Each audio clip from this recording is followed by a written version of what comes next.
Bismillahirrahmanirrahim. Alhamdulillahirabbil alamin wassalatu wassalamu ala asyrafil anbiya'i wal mursalin sayyidina Muhammadin wa ala alihi wa sahbihi ajma'in. Amma ba'du. Subhanaka la ilma lana illa ma 'allamtana innaka antal alimul hakim. Rabbi shrah li sadri wa yassir li amri wa hlul 'uqdatam min lisani yafqahu qawli. Allahumma shalli ala sayyidina Muhammadin habibir rahman wa sayyidil akwan al hadir ma'a man shalla alaihi fi kulli zamanin wa makan wa ala alihi wa sahbihi wa sallama fi kulli an. Rabbi zidna ilman nafi'an warzuqna fahman wasi'an. Alhamdulillah, Al-Faqir akan menyampaikan sebuah hadis dari kitab Riyadhus Shalihin yang ditulis oleh Al-Imam Abi Zakaria Yahya bin Syaraf An-Nawawi rahimahullah. Dan sebagai penjelasan ringkas hadis ini, Al-Faqir mengambil dari kitab Dalilul Falihin li Turuq Riyadhis Shalihin yang ditulis oleh Al-Alim Al-Allamah Muhammad bin Alan As-Siddiqi rahimahullah. Semoga Allah memberikan keberkahan dan ilmu yang bermanfaat buat Al-Faqir khususnya dan kita sekalian. Amin Allahumma amin. Sebelumnya Al-Faqir mohon maaf karena Al-Faqir tidak pantas melakukan hal ini, namun karena menjalankan perintah guru-guru dan berharap doa dan barokah dari antum sekalian, semoga bermanfaat untuk kita semua. Dan karena hadis ini agak panjang, maka pada kali ini kita akan memulai pembahasan pertama. Wa an Abi Hurairah radhiyallahu anhu, anin Nabi sallallahu alaihi wasallam qala, dari sahabat Abu Hurairah radhiyallahu anhu, dari Nabi Muhammad sallallahu alaihi wasallam, beliau bersabda, lam yatakallam fil mahdi illa thalatha, tidak ada bayi yang berbicara pada masa buayan kecuali 3 orang, yaitu dari kalangan Bani Israel. Karena kalau di luar kalangan Bani Israel ada beberapa bayi yang pernah berbicara pada masa buayannya. Asy-Syaikh Ibn Alan menyebutkan di antaranya bayi pada kisah Ashabul Ukhdud, kemudian bayi Siti Masyitah, kemudian Nabi Yahya, Nabi Ibrahim, dan Nabi Muhammad SAW yang pernah berbicara pada masa buayan mereka, dan bayi yang hidup di masa Rasulullah SAW yang bernama Mubarak al-Yamamah. Dalam hadis ini tidak ada bayi yang berbicara pada masa buayan kecuali 3 orang, yaitu dari kalangan Bani Israel. Yang pertama, Isa bin Maryam, Nabi Isa putra Sayyidah Maryam alaihi wassalam. Kisah mereka diabadikan Allah dalam Al-Quranul Karim pada surah Maryam. Ketika Siti Maryam bertemu dengan kaum Bani Israel sambil membawa putranya yang lahir tanpa ayah, maka kaumnya pun menuduhnya berbuat hal yang tidak pantas. Lalu Allah Subhanahu wa taala menunjukkan kekuasaannya dengan membuat Nabi Isa menjawab tuduhan orang-orang tersebut. Dalam Al-Quran dijelaskan bahwa Nabi Isa berkata, qala inni abdullah, beliau berkata, sesungguhnya aku ini adalah hamba Allah. Ataniyal kitaba wa ja'alani nabiyyan, Allah memberikan kepadaku Alkitab yaitu Injil dan menjadikan aku seorang nabi. Wa ja'alani mubarakan aina ma kuntu, dan Allah menjadikan aku ini seorang yang diberkahi dimanapun aku berada.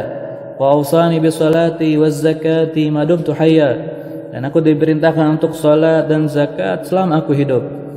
Wa barram biwalidati wa lam yaj'alni jabbaran syaqiyya, dan berbakti pada ibuku, dan Allah tidak menjadikan aku seorang yang sombong lagi celaka.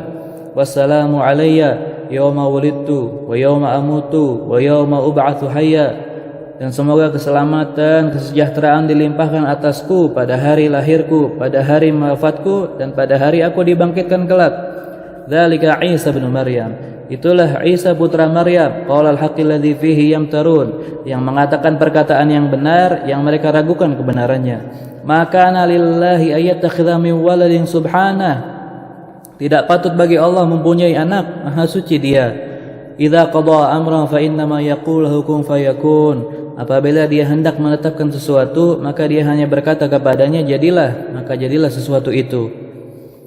Wa innallaha rabbi wa rabbukum fa'buduh hadza siratun mustaqim, dan Nabi Isa menutup ucapannya dengan katanya, dan sesungguhnya Allah itu Tuhanku dan Tuhanmu, maka sembahlah Dia, ini adalah jalan yang lurus. Demikian kisah Nabi Isa alaihissalam yang agung yang diabadikan Allah dalam Al-Quran pada surah Maryam. Adapun bayi yang kedua adalah wasahibu Juraij, bayi yang hidup pada masa Juraij. Siapakah Juraij ini dan bagaimana kisahnya?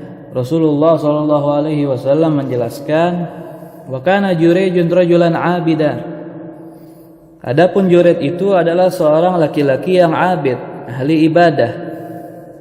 Fatakhadha sawma'atan fakana fiha. Dia mempunyai tempat peribadatan yang dia gunakan untuk beribadah kepada Allah di sana. Dia membangun tempat peribadatan di atas sebuah bukit dan jauh dari keramaian. Dia gunakan untuk beribadah kepada Allah sepanjang waktunya, untuk uzlah dan khalwat.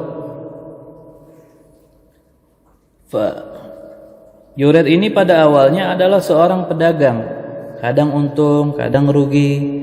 Sampai suatu waktu ia berkata, tidak ada kebaikan dalam perdaganganku ini. Aku akan mencari usaha yang lebih baik dari ini. Kemudian ia membangun tempat ibadah dan hidup sebagai rahib, yaitu orang yang mengurung diri dan menghabiskan waktu untuk beribadah dalam sebuah tempat. Dari sini kita mengetahui bahwa Juraij ini adalah pengikut ajaran Nabi Isa. Karena pengikut Nabi Isa lah yang awal membuat kehidupan sebagai rahib, mengurung diri dalam suatu tempat untuk beribadah. Fa'atathu ummuhu wa huwa yusalli faqalat ya Juraij. Maka ibunya mendatanginya karena rindu dan ingin berbicara dengan anaknya, dan Juraij saat itu dalam keadaan sholat. Ibunya berkata, wahai Juraij, dari bawah bukit memanggil anaknya yang sedang beribadah. Dalam riwayat lain dikatakan ibunya berkata, wahai Juraij, aku ingin berbicara denganmu, aku ibumu. Faqala ya Rabbi ummi wa salati. Maka Juraij berkata, ya Allah, ibuku dan salatku. Dia bingung antara menjawab ibunya atau meneruskan salatnya. Dalam riwayat lain ia mengatakan, ya Allah, itu adalah ibuku, namun aku akan meneruskan salatku. Fa aqbala ala salatihi fansarafat. Maka ia pun memilih melanjutkan salatnya, dan ibunya pulang dalam keadaan sedih dan kecewa. Dari sini kita mengetahui bahwa Juraij bukanlah orang alim. Kalau dia alim, tentu ia akan memenuhi panggilan ibunya daripada meneruskan salatnya. Karena memenuhi panggilan ibu hukumnya wajib, meneruskan salat sunnah adalah sunnah. Dan ketika ada dua perkara yang penting bertabrakan antara wajib dan sunnah, tentu kita dahulukan yang wajib. Falamma kana minal ghad atathu wa huwa yusalli faqalat ya Juraij. Pada keesokan harinya ibunya datang kembali dan lagi-lagi Juraij sedang sholat. Ibunya memanggilnya, wahai Juraij, aku ingin bicara denganmu, aku ibumu. Maka Juraij berkata, faqala ya Rabbi ummi wa salati. Juraij berkata, wahai Allah, ibuku dan salatku. Fa aqbala ala salatihi. Lalu dia memilih melanjutkan salatnya. Falamma kana minal ghad atathu wa huwa yusalli faqalat ya Juraij. Dan pada keesokan harinya lagi, yaitu hari yang ketiga, ibunya datang kembali berharap anaknya menemuinya dan turun dari tempat beribadatannya. Namun lagi-lagi Juraij sedang melakukan salat. Ibunya manggilnya, wahai Juraij. Faqala ay Rabbi ummi wa salati. Juraij berkata, wahai Allah, aku harus menjawab ibuku atau meneruskan salatku. Fa aqbala ala salatihi. Lalu ia memilih meneruskan salatnya. Maka ibu yang kecewa dan sedih ini menjadi marah dan berdoa pada Allah. Faqalat, Allahumma la tumithu hatta yanzura ila wujuhil mumisat. Ibunya berdoa pada Allah, wahai Allah, jangan kau matikan Juraij sehingga ia melihat wajah pelacur. Dalam riwayat lain disebutkan, ya Allah, jangan kau matikan Juraij sampai ia dipertontonkan di hadapan perempuan pelacur. Wal'iyadzu billah. Dan doa dari hati ibu yang kecewa dan sedih ini Allah kabulkan. Namun doanya tidaklah melampaui batas. Ia hanya ingin memberi anaknya pelajaran karena tak memilih menemui ibu. Maka ibunya bilang, semoga dia melihat wajah pelacur. Rasulullah SAW mengomentari kejadian ini dan berkata, jika ibunya mendoakan agar ia terfitnah, maka pasti ia akan terfitnah. Dari sini kita mengetahui pentingnya menjaga perasaan orang tua, terlebih lagi ibu kita. Dan banyak-banyaklah kita mohon doa kedua orang tua kita agar kita mendapat ridha Allah dan bahagia dunia akhirat. Amin Allahumma amin. Lalu apa yang terjadi setelah ibunya mendoakan hal ini atas Juraij? InsyaAllah akan kita bahas pada pembahasan penutup. Semoga bermanfaat, lebih kurangnya mohon maaf. Hadanallahu wa iyyakum ajma'in. Wassallallahu ala sayyidina Muhammadin wa ala alihi wasallam. Walhamdulillahi rabbil alamin.